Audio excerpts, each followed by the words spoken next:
if we could have got by episode 4 what we were getting at and the story we were being told and the excitement level in episode 2, this would have probably been an easy 10 out of 10 for me.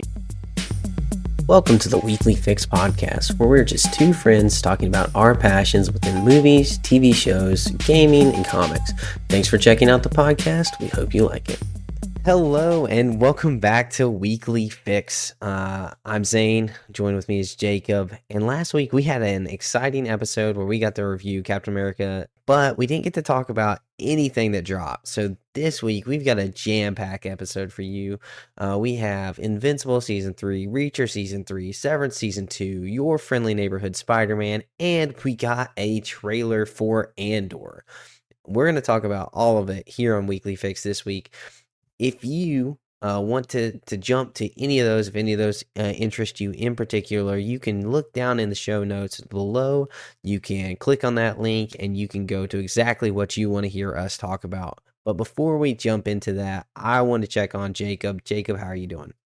Dude, I'm doing awesome. Like you said, we had a jam-packed week with content last week, and then we had Captain America Brave New World on top of all that stuff. So it's been really fun talking about all this content, not only in the entertainment, movie and show things, we also did have the 1.5 season drop of Marvel Rivals. So I've been doing my thing as the Thing. He finally dropped, and that's been super fun having a new character to play as. And I gotta say, I'm pretty good as him, but we'll have to talk about that at another time. But no, it's been great this week so far. Okay, Marvel Rivals 1.5, is that what you said? Yes. Now, is the entire cast of the Fantastic Four now playable? I think Johnny dropped as well, right? Yes, we got Human Torch as well, which he's kind of meh. I played with him a little bit. I think he's going to be one of those characters that you have to play with a lot to be really good with him. But the Thing, you can just be right in the middle of the fight, laying haymakers. That's exactly what I want to be doing. Oh yeah, he fits your personality well, where it's just smash, Yeah, literally. Dude, he has this ability where it's always on repeat. Like, it's never on a cooldown, but he can do this, it's like this bigger punch. And when he does the punch, it sounds like a bell going off, like a ring bell, like in a boxing match. It's so satisfying. But needless to say, I knocked out a lot of healers this week, but, Now, does he say it's clobbering time? He does. When he uses his ult, he does this thing where he punches the ground and the ground ripples up and throws people up in the air, and then it stuns them for a couple of seconds when they do hit the ground, and it's pretty satisfying. That's awesome. Well, I'm glad you're having fun with that. I know Marvel Rivals is taking the gaming world by storm. It's still very popular, and there's a ton of ads for it. Me and Chelsea were watching a show on Hulu, and there was an ad for Marvel Rivals, and it was just Jeff dancing.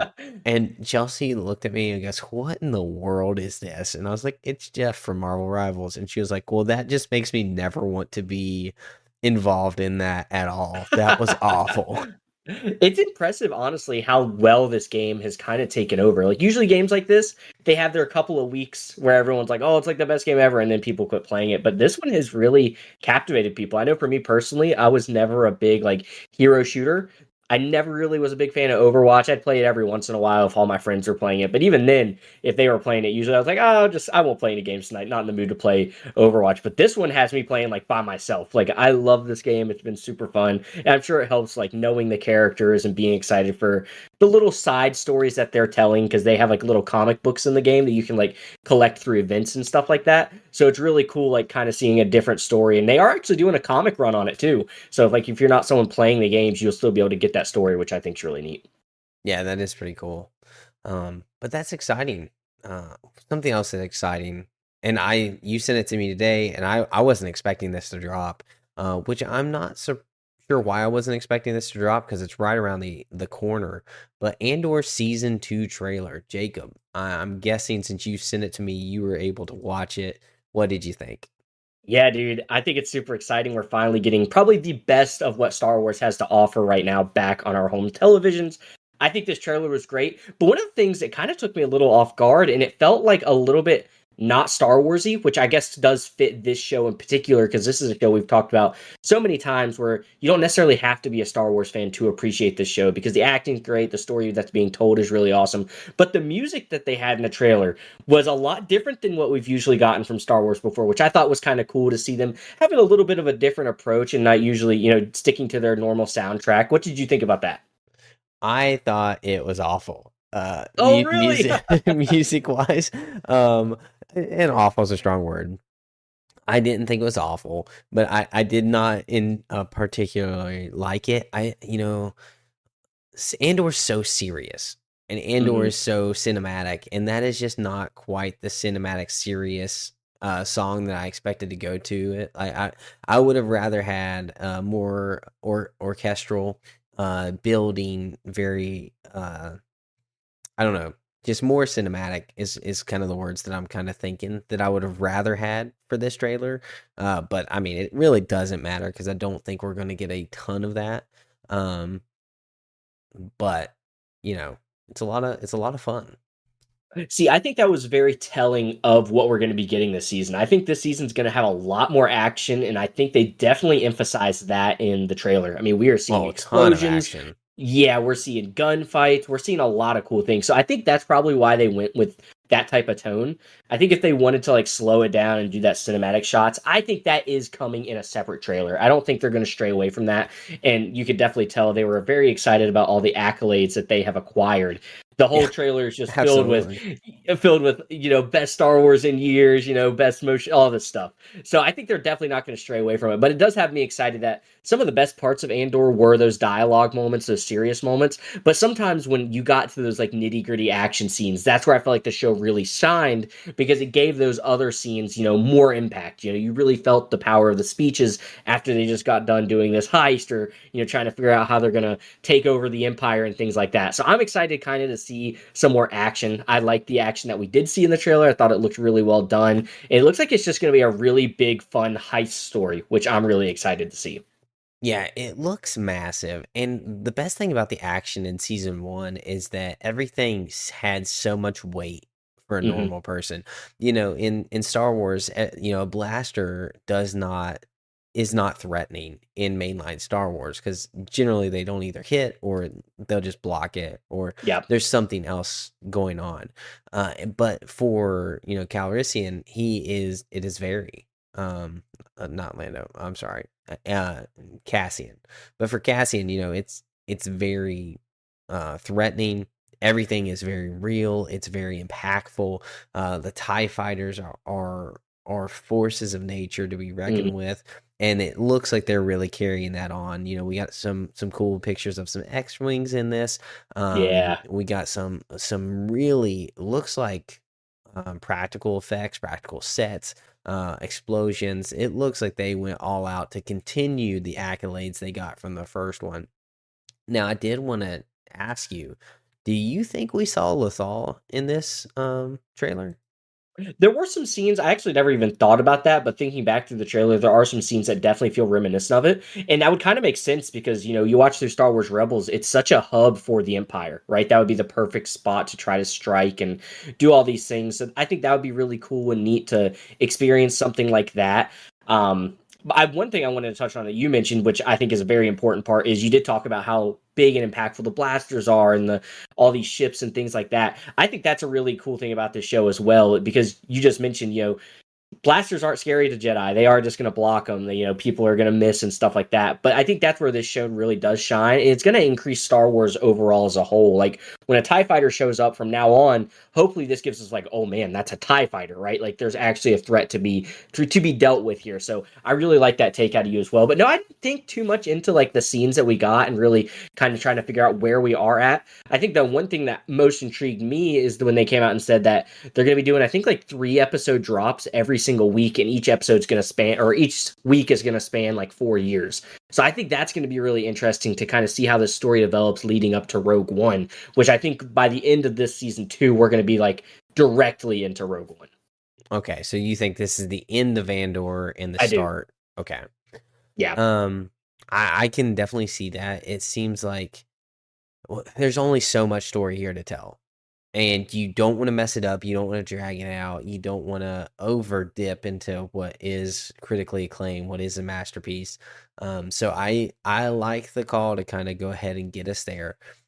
I don't know all about Saw Gerrera and how they're going to implement him and how well they can pull off uh, this length of time um over the course of one season. I don't know Yeah. how they do that storytelling, because the first one was only over the course of a few weeks, maybe. We had some flashbacks, but it was a pretty condensed story. So I'm curious to see how they expand that in season 2 and do a good job with it. Yeah, I think that there's anybody that we would have faith in, it is the Andor crew. I think they know the story they want to tell, and it does in a way help them. I know you mentioned it can be a dangerous thing when you're trying not to mess up something else you've already done. Like we already have Rogue One. We do know where this is leading to. So you don't want to do things that make Rogue One either seem like a mistake or put all these plot holes in Rogue One, but at least they do have a story that they can follow, right? There's not too much stuff they're having to just come up with on the fly. They do know the destination they're getting to, and we just get to experience the fun journey they're going to take us on leading up to that. So while it can be a scary thing, I do trust them to do it, and I think it ultimately will help them in the long run knowing where they want to go. No, I agree. I think it's going to be good. It looked good. The trailer didn't excite me anymore, but that's because I was already stoked out of my mind for season 2. Yeah. So it doesn't, it didn't have to do anything for me. It was a little odd to hear that music. I was, it was funny. But I was like, all right, well, it's different. They're kind of doing the Gladiator 2 kind of vibe, except a little bit different. Not hip hop. They're going kind of a weird, Yeah, twangy I don't even know rebellion what genre song. you'd call I that. I want to say country, but it definitely isn't. Yeah. Well, it seems like this is probably like a Disney thing. Like Marvel does this a lot where they do like more modern songs, things that are more with the times. That's kind of where I feel like they got this idea from. Is like, hey, let's try to make it a little more modern. Let's see if people can connect a little bit with it more. But I do also get your complaint, sometimes you do want it to just feel like the Star Wars that it is. So while I thought it was kind of neat to see a little bit of a different approach to Star Wars, I don't think I would have complained either way if we did just get your normal orchestras and symphonies and all that stuff. Yeah, I didn't like it, but I'm not complaining too much about it. Like it was fine. Yeah, It for just sure. didn't, it's just not a It plus caught me from my off guard, point. for sure. Yeah. Something that caught me off guard and total change of subject. It's your friendly neighborhood Spider-Man. Let's talk Dude, about it. Let's talk Dude, about it. let's jump into this show. Episodes 1 through 3 dropped, and neither one of us were impressed. You were enjoying yourself more than I Mhm. was.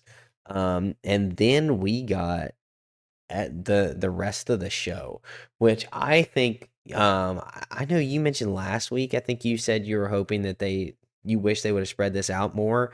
I am so glad they didn't. But Jacob, why don't you tell us what you thought about episodes 4 through 10?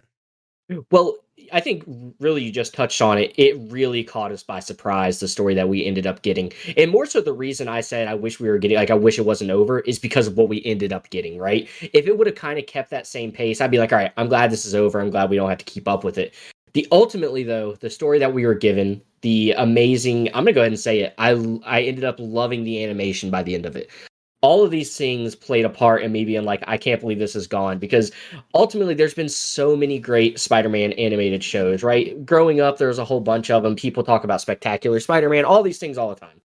This one etched its name in the top tier of animated Spider-Man series by like easily.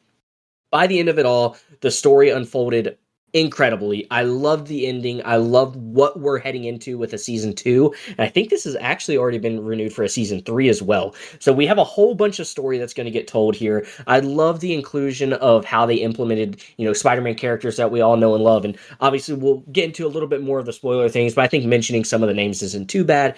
I mean, we get Doc Ock, we get Tombstone, we get some really cool things that ultimately made this really fun. And they weren't cameos for the sake of being cameos. They were major plot points in the story that made you really feel involved, but also had a fresh take on it, that it didn't just feel like rehashed content.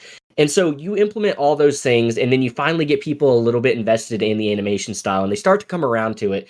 It makes for something magical. So this was absolutely a fantastic show. I'm excited to rate this one because it's very high for me. And obviously, you guys know I'm a big Spider-Man fan, so it had that going for it.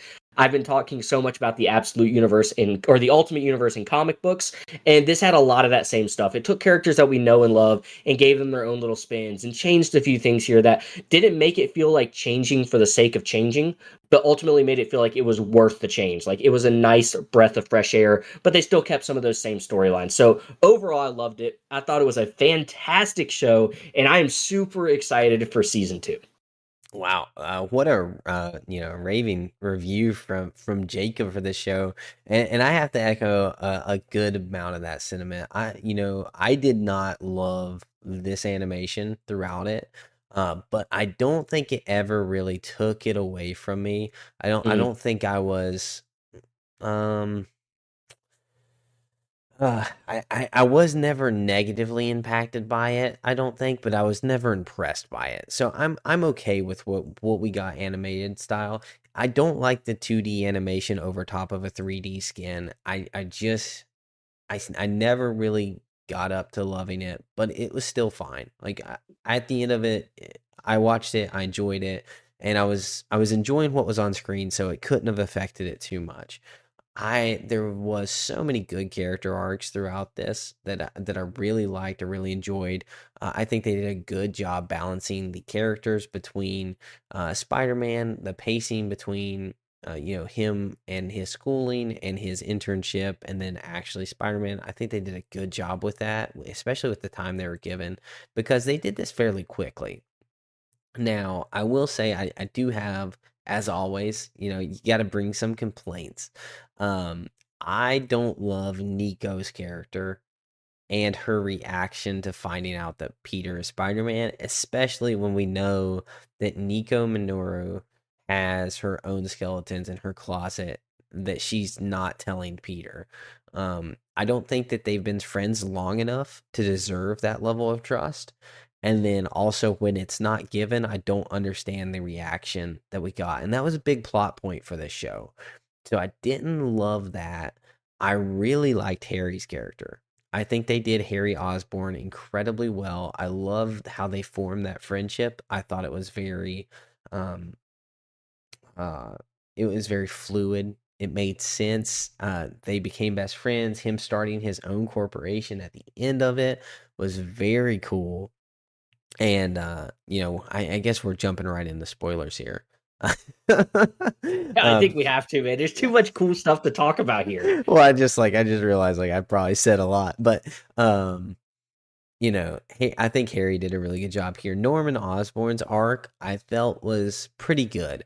I I I feel like it was maybe a little bit on the nose at the end, when I feel like he should have been a little bit more reasonable. I really like the undertone evilness he did with Doc Ock and his power play toward him. But I feel like at the end with Doctor Strange, he should have been a little bit more reasonable. I don't think it really lined up with the character that we had given. And that's kind of like Lonnie's character. Like, I love Lonnie's character, but I just didn't buy into the fact that he was fully engaged with the gang by, you know, 3 days in. Like, and I get that they saved his life or, had his back when those guys tried to jump him. I get that. But the dude was a really good guy, had really good hopes. His brother was the screw up. I just don't see him changing that quickly. How did you feel about his quick change to being all into the 110? So I think that's one of those things that we did talk about it a little bit. You mentioned they really weren't given a ton of time and they had a lot of storylines they wanted to tell. And I think with the time they were given, they did a really good job of making it all make sense. Now, I think the thing that saved it mostly for me is he has that line where he's talking to Pearl and he's like, you know what, I've been having to live up to everybody's expectations my entire life. And finally, I don't have that anymore. And I think a lot of people don't really, or take it for granted, really, necessarily, when, maybe you do come from a good home and stuff like that, and you really don't have a lot of expectations on you, right? He did have a lot of that pressure, it felt like, on him. His parents, they weren't super well off. He didn't live in a great neighborhood. And he was really taking it upon himself to be the person that changed that for not only himself, but his family. And when he finally had that pressure off of him, he was just accepted somewhere for just being there. I think that ultimately can change a person a lot. And I think that's one of those storylines they could have maybe spent a little more time on, because I understand it was really quick if you don't really think about it a whole lot. He did kind of just, all right, I'm part of the gang now. You guys saved me one time. I'm just going to turn my back on my family and all this stuff. Some of that stuff didn't make a ton of sense. But ultimately, I think if you think about it in certain ways, coming from where he came from and understanding that storyline, I think it does help appreciate the story they were trying to tell a little bit more. Yeah, and I get that. I definitely don't have the. It wasn't a full negative. Like that didn't break it down a point for me. Like that didn't Mhm. knock it a point for me. But it was something that I was like, just I'm not fully. I don't think it's as solid writing as it could have been, which we talked about earlier, right? In episodes 1 through 3. Um, it was really some silly writing. I think they picked up the writing significantly in episodes 4 through 10, but there was still some stuff that I was like, I don't think it was quite exactly where we wanted to be. I still have those complaints about the language in a animated show like this. I really wish it would have been a little bit more clean, because that really could have put it over the top for me. If this was a show that like I could have watched with my kids, that would help a lot. But I mean, it got kind of violent, especially Mhm. there with Scorpion, which I thought Scorpion was fantastic. He was Yep. really, really good. His storyline was really nicely done. And then we got the Rhino storyline, which her getting the helmet, I thought that was very cool, and I like that all the tech was coming from Dr. Otto Mhm. Octavius. Um, and I really like the personification of him in this as well. It was very not sympathetic. We most of our Doc Ock interpretations, except for Into the Spider Verse, have been almost sympathetic. In that he's being mind controlled by the AI, but he's a really good guy underneath. And this guy is just a narcissist. He is incredibly intelligent, and Evil he is scientist, man. out for it himself. And I like Yep. that. I really enjoyed that. You touched on the cameos in this, and I think we got some fantastic cameos, whether it's from Doctor Strange, Iron Man, Daredevil, and they were used so well. Mhm. It does make sense. Like if you have this level of a threat in New York, that the SWAT team is called, that you would maybe patch in a call to the Avengers and shut it down real quick. I really like that we involved them. That was pretty cool. So yeah, pretty big turnaround for Spider-Man, from something that I thought I might not finish to something I was looking forward to getting released. Was a massive swing uh, for Disney. And I think this is a win. I think this is a win for them. Yeah, I think so too. And touch on some of those things. We had a big problem when those first three episodes is what was the identity of the show. And as the show continued to go on, we did kind of get to understand a little bit more of who this was made for. And it was obviously made towards younger adults, I think. But thinking back on that too, there really was none of that stuff that was so necessary. And how much wider of a net could they have cast if they just got rid of a little bit of language and they changed up a few storylines? This really could have been a bigger hit. Not only with, I don't think it would have changed the young adults' perception of it at all. Like, I think that younger age group would have still really enjoyed it. Your older teens, 20-year-old people would have still loved it. But then you're also including the really little ones, the 4-year-olds up to 10, stuff like that. I think if they could have done that, I think this would have even been an even bigger hit. But for me personally, obviously, I don't have any of those complaints. I don't have any of those issues right now. So I was just excited with the story we were getting. And I got to say, I have a lot of faith in Marvel animation right now. I mean, we just came off of Your Friendly Neighborhood Spider-Man. We just had X-Men 97, which was another huge hit. They finally seem to really have momentum in a space. And I think those things are also going to start shifting to live action. As you mentioned the Daredevil cameo. We do have Daredevil coming out here in a couple weeks, which is super exciting. I think Marvel's finally starting to get back some of that excitement that they had lost for a little while. And it's a really exciting time to be able to enjoy this stuff. Yeah, Daredevil actually comes out next Tuesday. Yeah, it's crazy. Crazy. Yeah, so a week, which is crazy. But yeah, no, very good animation studio track record right now. I just wish that they could have pulled off What If Yeah. season 2 and 3, and then we really would have something rolling for it. But Jacob, do you wanna go ahead and jump into the rankings for this? Like, Oh, how are you? absolutely. What do you want to say anything else about it? No, I think we touched on it all. One of the parts you talked about was the cameos. I think another thing I wanted to mention is they did a really great job incorporating the Civil War aspect into the storyline. Yes. Captain America's gone, no one knows where he is. Iron Man is still doing his thing, and the government. All those things are really well done. So I said all that to say this, you guys. If you haven't watched Your Friendly Neighborhood Spider-Man, you're doing yourself a disservice because even if you're not a huge Spider-Man fan, it's just a really great Marvel project. So highly recommend it. And I'll start us off with our rankings saying this gets a 9 out of 10 for me. Like I absolutely Oh, thoroughly whoa. enjoy, and it's close to a 10. Like I almost want to say it's a 10 for me, and I throw tens around a little bit easier than a lot of people. But when I just thoroughly enjoy something and I look forward to it every single week, and there's not many complaints I have, it's easy for me to do those things because I would gladly watch this again, and I probably will at some point. Probably as like a background thing. Maybe I'm bagging and boarding some comics. Maybe I'm cleaning the Funko Pop collection. I just want something on the background that's going to catch me staring at the screen every little bit when I know a cool scene's about to happen. It's perfect for those things for rewatching. The story was really great, but yeah, I'm going to give it a 9 out of 10, and it's close to a 10 out of 10. There's just a few things I think they could have done a little bit better, which we touched on a little bit. I do think the second season is going to come out swinging, and I could see this being one of those shows that were like, man, the first season was really good, but that second season was incredible. So I'm super excited for where this is going. But yeah, started off with for me a 9 out of 10. Wow. And that's a really impressive rating, and including the first 3 episodes for sure. I'm coming in quite a bit lower. I'm coming in at a 7 out of 10 for this series. The animation style, I can't give it full credit for that, so that's not going to point off of it. The little bit of identity crisis with what the audience is going to be for the show, to show that I guess your target audience is a little older. You don't have to put Mm-hmm. language in there. It doesn't, like, it's not needed. I think it's just an overused method of getting a little bit higher rating, even though this was TV. I'm pretty sure this was just PG.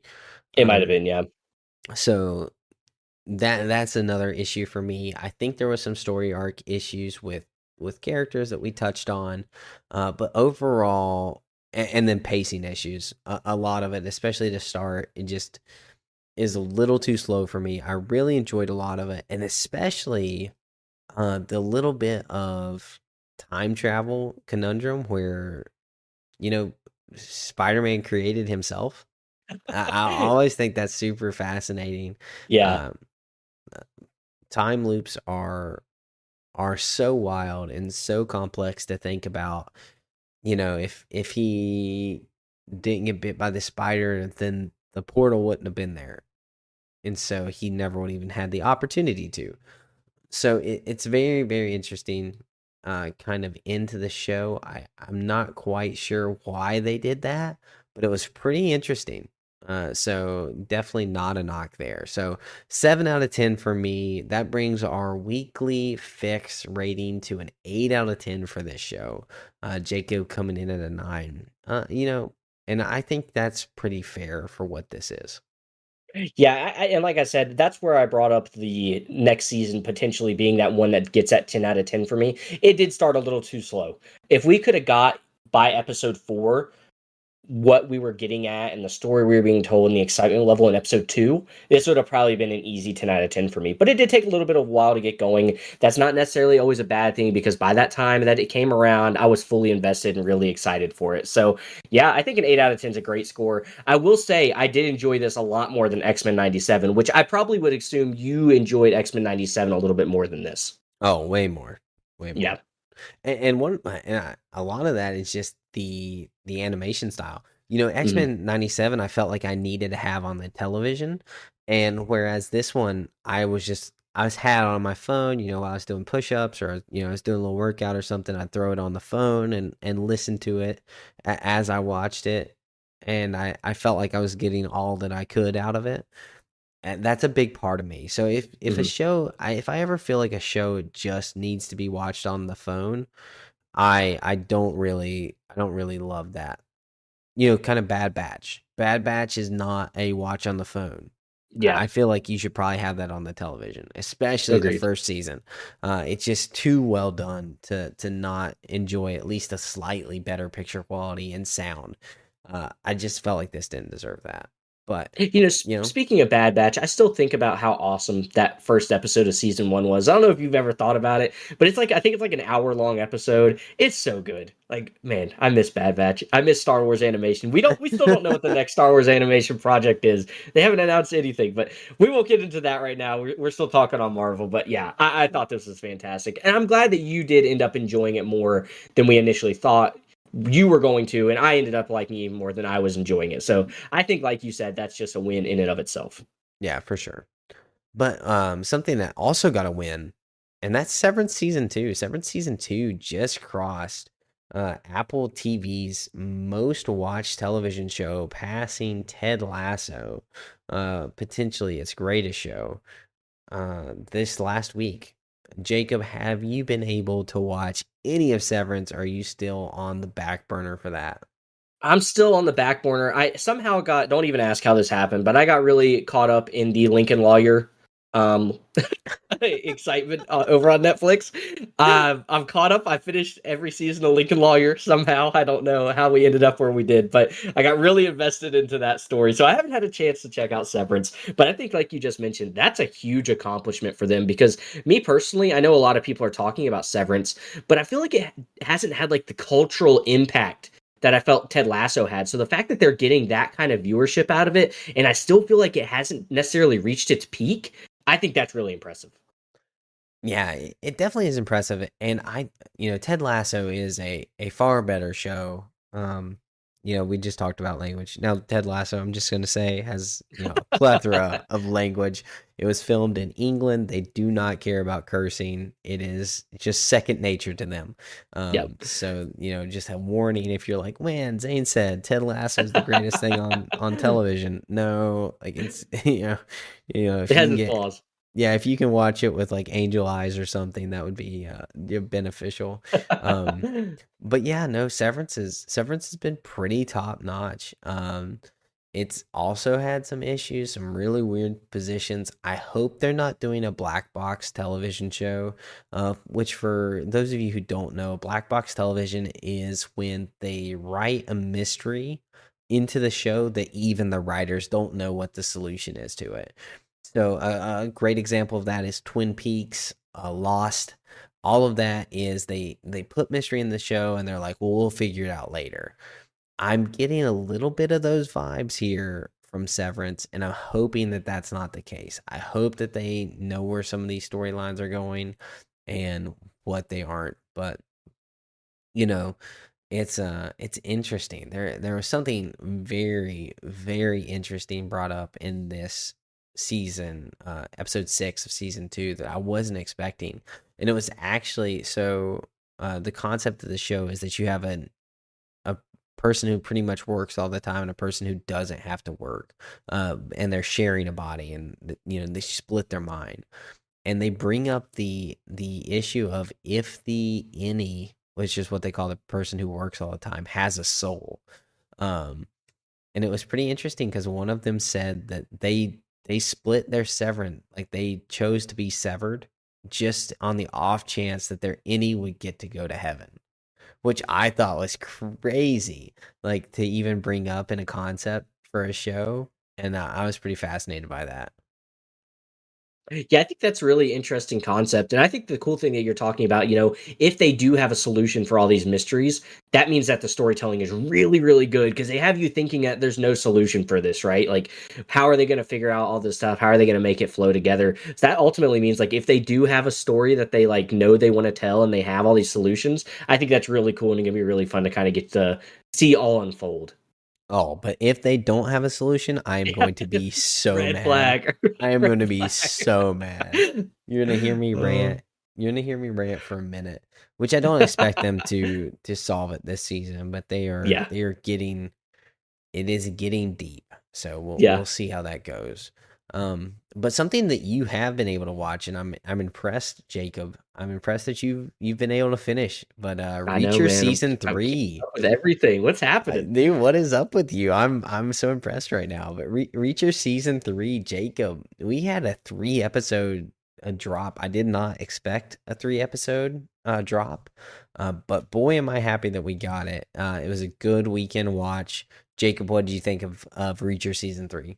Yeah, so I had no idea about the 3 episode drop either. And so I finished the first episode and I was like, all right, we're done. I'm caught up on everything. And I hit the back button on my TV and I like scrolled down. I was like, how many episodes are in this season? And I start scrolling and I see like, you know how on like Amazon it's locked if it's not available and it'll say like Yep. coming in 3 days. I see these next 2 episodes are unlocked and I literally sighed. I was like, I don't want to watch any more TV right now.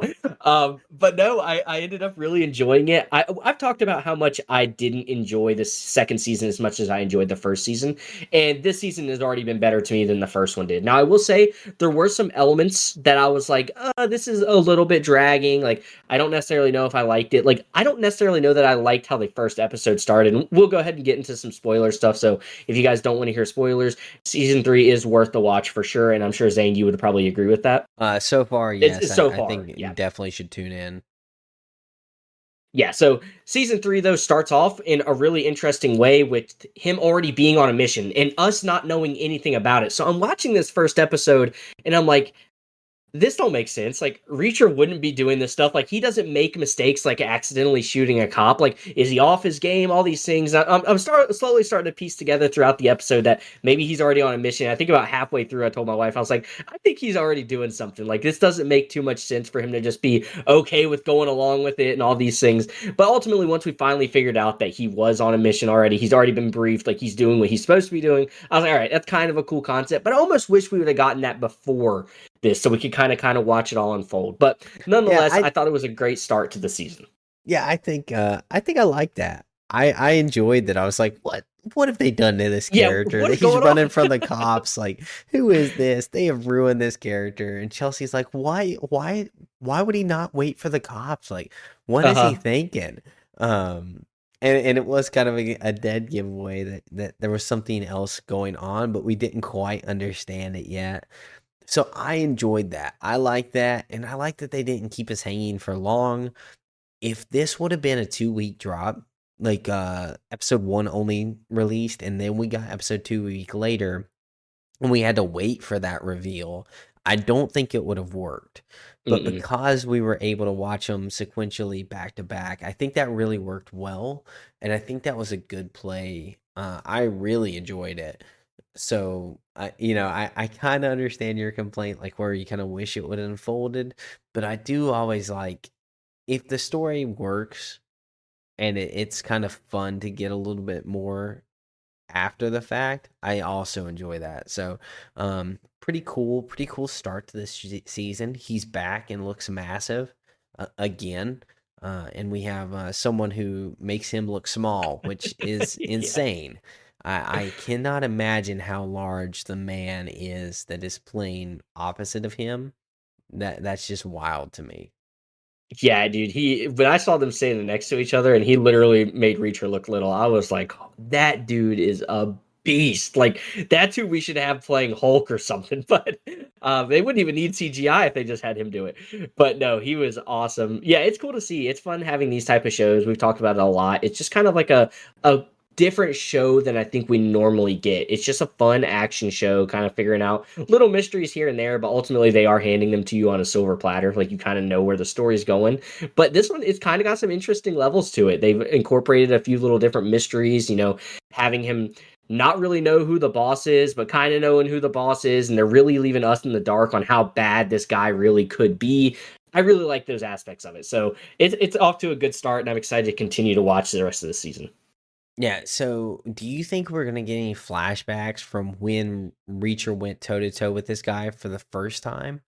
Or do you I think think they're we gonna leave will. that in the background? I think we will ultimately because I do think when they said they found him, like someone had thrown him off the cliff, the bad guy, and they found him barely alive. I think Reacher's the one that threw him off the cliff. I I think agree.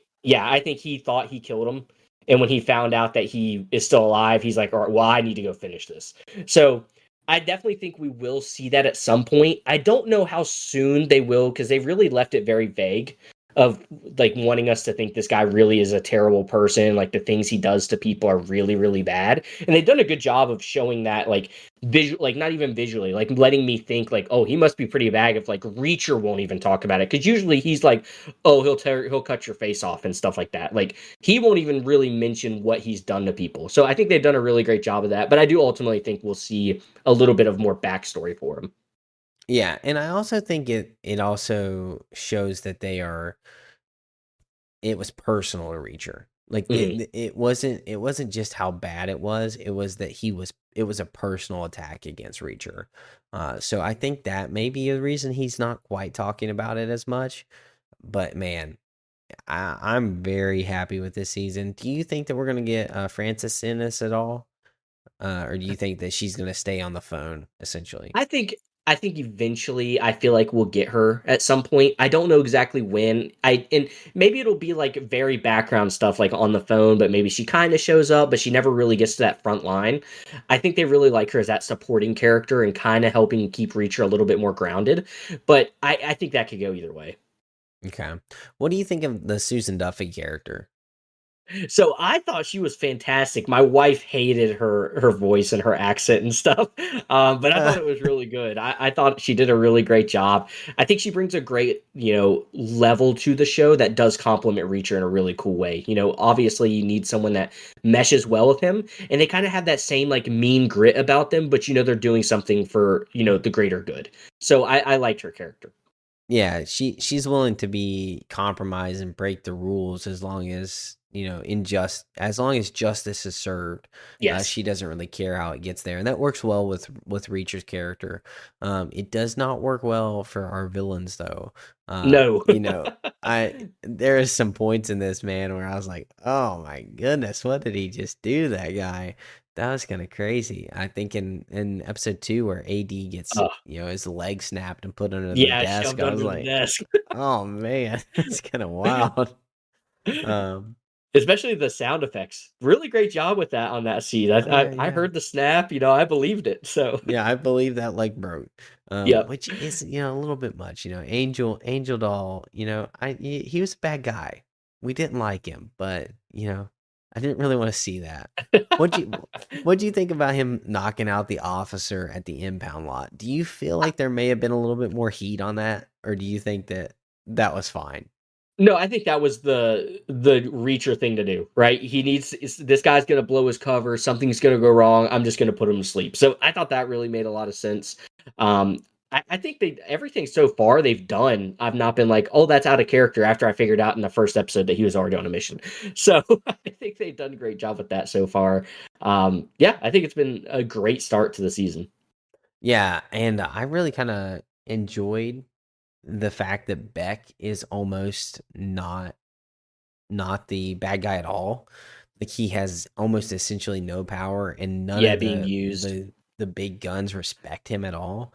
I think that's a really good play. It kind of allows for what happened at the end of season or episode 3 to transpire. Like if he was the bad dude who, like, I don't think he would have been as willing to drive away with his number 2 guy, in the house. Like I felt like he would have asked more questions about what happened to Duke, or maybe like would have questioned Reacher just a little bit more in that moment. But because he's not in charge, I think he's much more willing to allow Reacher to have fair play. Now, I think the biggest plot hole in this entire season is how strong those gutters are, dude. Yeah, holding up. I couldn't even guess how much that dude weighs. Oh, He's a big man. he's at least 280 solid muscle. But but Dude, to be fair, I mean, he's pretty light on his feet, so maybe he is doing. Those core was really holding up a lot of that weight, so maybe he wasn't putting a lot of pressure on his gutters.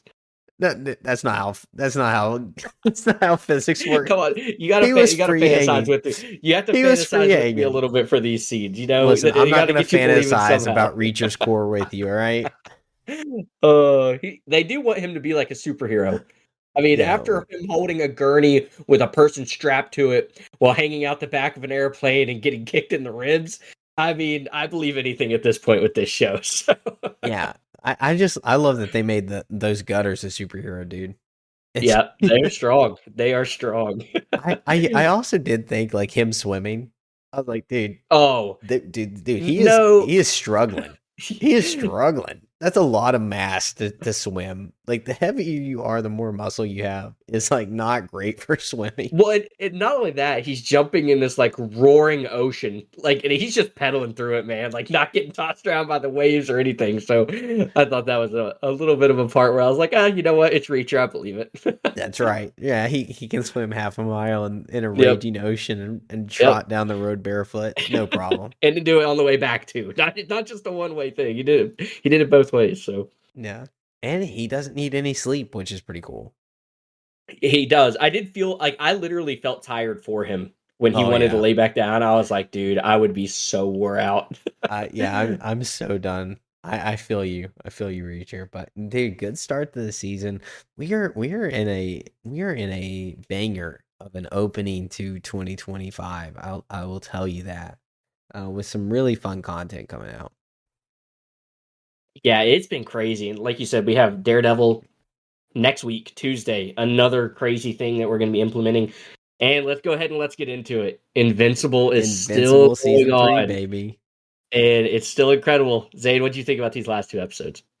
I thought they were really good. I thoroughly enjoyed what we're getting with it. We get to see Mark and Eve's relationship a little bit more, and Hmm. kind of how they're dealing with life to make ends meet to do it. But it's kind of hard to even talk about episode 5 when we haven't talked about episode 4, when we got the biggest secret in all of Invincible released to us, that there is, spoiler alert for Invincible. If you haven't watched any Invincible, you need to click away now. This is a big spoiler. Don't want it spoiled for you. Um, all right, everyone's gone. Cool. I that there are only 50 living purebred Viltrumites in the entire cosmos. Crazy, mind-blowing. And it changes the entire scope of the show, because what was impossible now looks, like it's an option. And, Mark and Alan just killed one of them. And it looks like Beastmaster may be out in the cosmos drifting away, eating the other one. So, Yep. we don't know what's happening, but man, what did you think? I know Alan's your boy. He's Yeah. your highlight of the show. What did you think about his shining breakout? Man, we got to see Big Man Allen on full display in episode 4, and it was super cool. I think this was one of those episodes too where I felt like this is kind of where the animation budget had been saved a little bit, and I still don't think we've seen the best, but I feel like this episode visually looked really, really good. I mean, we have that awesome scene when Nolan and Allen punched the Viltrumite at the same time, and Mm. his head just like explodes. You had an eyeball floating around in space now. I thought all that stuff was great, but yeah, they executed it really well. I thought the prison break was believable. It made sense. Obviously, I was like, it's kind of strange that these people like shackling these Viltrumites and Allen are so weak, but it does kind of make sense at the same time because they had been put in like they had Viltrumites regularly checking on them, it seems like, and things like that. So I thought overall that was really cool. Really awesome to see Beastmaster back. He's a beast too, right? Like so many cool characters that we were on display in that episode. And you touched on it with episode 5, kind of seeing Mark and Eve trying to figure out how to like be normal, right? They're trying to pay for rent. They're trying to figure out all these things. I loved the Invincible ink. I thought that was such a clever idea, like such a cool concept. Like, hey, we'll protect your prison if you pay us money. Like, really cool idea there. I thought the prison break scene with Multi-Paul was really, really cool. Really clever way of doing something like that, where he's just gonna keep duplicating until he can't anymore, and the prison cell just can't contain him anymore. I like that aspect a lot. Yeah, I thought these two episodes were really, really strong So for an gross. already great season. Dude, that was such a gross scene. I was like, I loved it. I don't want to see this. I don't want to see this. This is too much. Um, No, I thought that was so cool. I was like, that's so smart. Like, and only someone like that would do that. Like, I love that oh type of yeah. story depiction. Like, someone that just doesn't care. Like, they're willing just to do whatever they can to get out. We already know he's an assassin, so he has no problem taking life. So, what are a couple clones to him, even if they are his own? So, I thought that was a cool aspect. Yeah, and he's killing himself. Like they're feeling that pain. Yeah. Which is the resiliency of him is pretty crazy. But what did you think about the time travel? Going to see Immortal, and we get a lot of sneak peek about what potentially happened in the future to Invincible. What did you think about future Immortal and then future Mark? So Kind of some sneak peeks there. yeah, I think that might be maybe the most important episode that we've gotten from Invincible, period. I think this episode, when we finally see the full story untold and we start to see some of the things they talked about happen, I think we'll look back on this episode and be like, wow, they really told us a lot in this episode that we just had no idea about. I mean, I know we've theorized a little bit about some of the things Immortal said, like, talking about how Mark looked sick and is he feeling better? Is he okay? Like, I think that's going to be a big storyline that comes out at some point. And I think we're just going to look at a lot of that episode in the future and be like, I cannot believe they told us as much as they did in this episode. Yeah, and also like that his family wasn't affected by it. I'm curious to see like how potentially they don't age because the biggest thing with Immortal is that everyone around him died. And Hmm. I don't see Eve making it out without, some type of, she's not going to live as long as Mark. So I'm curious what family he was talking about. If that was just Nolan, Oliver, and Mark, or if there's somebody else that's going to come into play Yeah. for them, or if, he's okay with Eve passing because maybe she bore him children. I don't know. So that was super interesting. As you said that the touched on the sick thing. I think it's cool that we're gonna get a massive Mark, because he said, "Hey, you look sick. Are you sick again?" Because he looks thin, and so we know that Mark in the future is jacked like Nolan is, which I think is pretty cool. That he is continually going to increase in strength. He's going to be the emperor of the entire universe.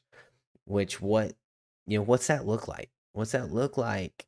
How does he do it? Is it through election? Do we overthrow the Viltrumites? Does he join the Viltrumites? Does he not allow anyone to do it? He takes over everything. I don't know. There's so many questions, so many potentials, and like you said, I think we got told so much there that we'll look back on it and we'll be like, dude, that's wild, so cool. Yeah, I think that's the thing that, is really hard to balance is we know Invincible's the main character. We know ultimately he is going to be the strongest person in the universe. We know he's going to be, the man in charge, right? We don't know how all that happens though. And I think it's really fun and exciting that we're still excited about a story that we kind of do know how it unfolds. We don't necessarily know how we get there, but we ultimately know what's going to happen. Unless there's some crazy plot twist we have no idea about and Invincible dies and it's Oliver's the main character.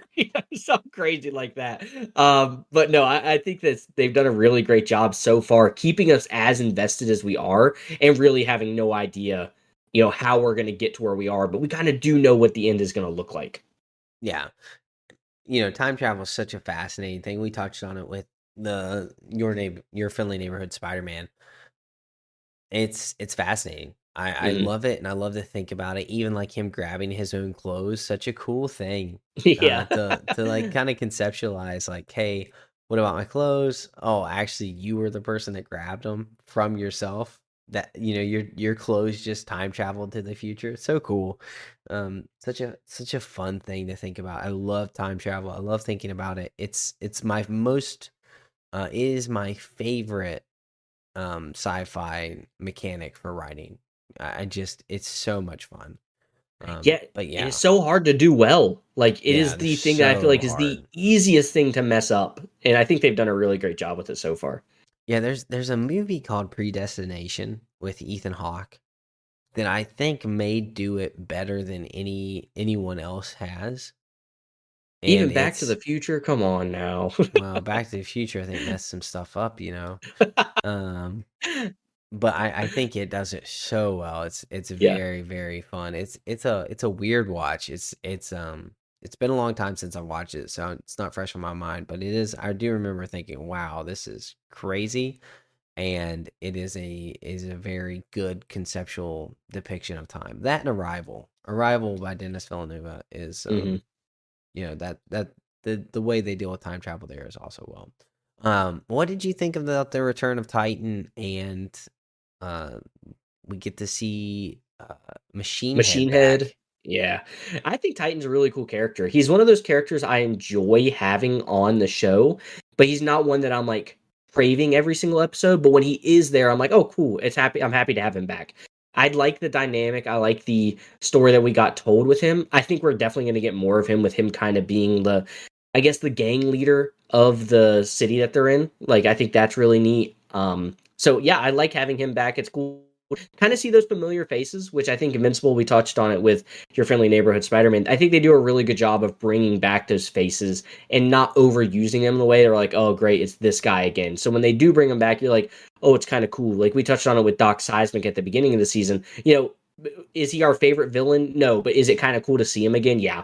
So I think they do a really great job with that. Yeah, and it was really fun to see him back, Oliver back, and kind of a little bit different look at Oliver, Hmm. where he shows some restraint, which I was not expecting him to develop so quickly. But I'm glad he did. I don't really want him out murking high school kids that are picking on people at the park. I was very worried where that was going to end up. But a really great scene. I thought that was one of those scenes where like, oh, that's really good character development. And I thought it was good for Invincible to kind of see that. And I thought Eve was perfect in that scene as well. Like, hey, no, you don't need to go get involved. Let him try to figure it out for himself. If something happens, you're right here to go and stop it, whether you might be too late or not. I thought that was a little bit of a scary game to be playing. But no, Yeah, I thought that was a really well executed scene. yeah, I think it's a good scene from Eve, who didn't just see Oliver bust through the What he did Mauler to the Baller twins, twins. right? Like These you guys know, would be like toothpicks to him. yeah. He could have accidentally killed him. So I I think mean, he could have pulled their pants down too hard and just ripped their lower body off. I mean, we have no idea. yeah, it could have been really bad. Like he tried to give him a wedgie and just slit him in Yeah. half. So I like that Eve was trying to show compassion for Oliver and like let him be a kid, but also he did just murk two of the worst criminals in Invincible. So I would have had less grace given to Oliver in that moment. Oh, I would have You too. I would have for sure been back there and dragging him back to the house by his collar. Ain't no know, way I'm taking that chance. no, you ain't killing high schoolers on my watch. No. Let's take you to the penitentiary. Can you kill Multipaw for me? Literally. Um, but yeah, it was good. I do think that Alan and Alan and Nolan's episode was phenomenal, and Mhm. potentially one of you said this was up there, probably top 10 episodes for sure. Maybe top 5 episodes of the season for me. I mean, of the entire series for me Mhm. was Nolan and Alan, and getting to see that. I think that was really good. Yeah, and like you said, getting the reveal of there only being 50 pure-blooded Viltrumites left, like that's a big story point, and it's obviously something they're going to exploit. No one even said it's their biggest secret. So I thought those things obviously add to the episode being even better. I still think I enjoyed episode 2 a little bit better.